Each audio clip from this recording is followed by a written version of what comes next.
বিশ্বাস যাত্ৰা শীৰ্ষক এক বাইক ৰেলী আমি আৰম্ভ কৰিছিলোঁ যোৱা 1.5 মাহ আগত মহিলাসকলৰ সুৰক্ষা নিশ্চিত কৰাৰ ক্ষেত্ৰত।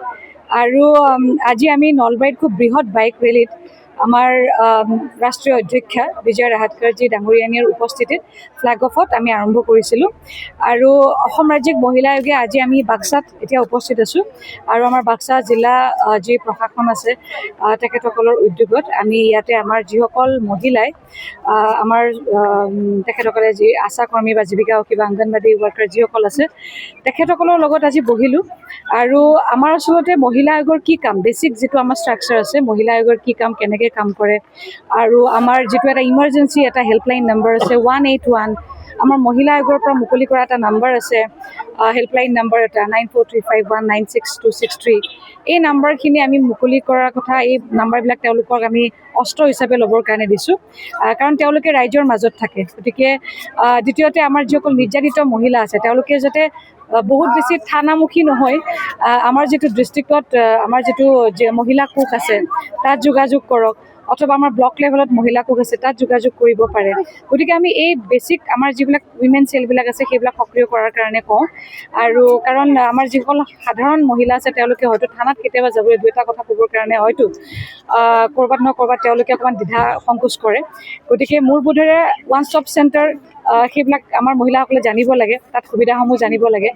আমাৰ প্ৰটেকশ্যন অফিচাৰ থাকে। গতিকে এই সুবিধাবিলাকৰ যিসকল আমাৰ দায়িত্বত থকা মহিলাসকল আছে তেওঁলোকে যাতে আৰু অলপ তেওঁলোকৰ যিবিলাক এৰিয়া থাকে সেইবিলাকত যাতে আৰু অলপ সজাগতাৰ ক্ষেত্ৰত তেওঁলোকে কাম কৰে, সেই ধৰণৰ আমি পৰামৰ্শ দিওঁ।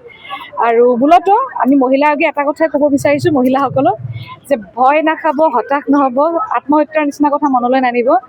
আমি আপোনাৰ লগত আছোঁ, বিশ্বাস ৰাখক, ভৰসা কৰক। নিশ্চয়। আৰু বিশ্বাস শব্দটোৱে এনেকুৱা, আমি যদি ভালকৈ কাম কৰি থাকোঁ বিশ্বাসটো আৰু বেছি গঢ় লৈ উঠিব যে হয় মহিলা আয়োগে আমি যেতিয়া কিবা প্ৰব্লেম এটা কওঁ বা গোচৰ এটা দিওঁ তেওঁলোকে খুব ভালকৈ সেই গোচৰটো নিষ্পত্তি কৰে, তেতিয়া লাহে লাহে বিশ্বাসটো আৰু বাঢ়ি গৈ থাকিব। আমাৰ অসমত বিশেষকৈ মহিলা আয়োগৰ সজাগতাৰ সাংঘাতিক এটা প্ৰয়োজন অনুভৱ কৰিছিলোঁ, সেইকাৰণে বাইক ৰেলীটোৰ আমি সহায় লওঁ। মই এতিয়ালৈকে 12খন জিলা মই এতিয়ালৈকে ভিজিট কৰিছোঁ আৰু 12খন জিলাত লাষ্ট আপোনাৰ 2001 চনৰ পৰা বহুত বেছি কমি গৈছে। যেনেকৈ চাইল্ড মেৰেজটো আপুনি ৰিপৰ্ট চাই মোৰ তাতে আছে বাৰু, আপুনি চাব যে তেতিয়াৰ পৰা এতিয়ালৈকে বহুত বেছি কমিছে। চাইল্ড মেৰেজটোতো আমাৰ মাননীয় মুখ্যমন্ত্ৰী মহোদয়ে যিটো এটা সাংঘাতিক এটা ষ্টেপ লৈছিলে, গতিকে সেই ষ্টেপটোৰ পৰা চাইল্ড মেৰেজটো আমাৰ কমিছে। আৰু এতিয়া আমাৰ মহিলাৰ গোচৰ সম্পৰ্কীয় থানাসমূহত যদি আপোনালোকে খবৰ লয় 2020 চনৰ পৰা এতিয়া যদি আপোনালোকে চাই বহুতখিনি কমিছে। এই তথ্যখিনি আপোনালোকক কেতিয়াবা মই আকৌ ভালকৈ আহিলে দি দিম, আপোনালোকে ৰাইজক ক'ব পাৰিব।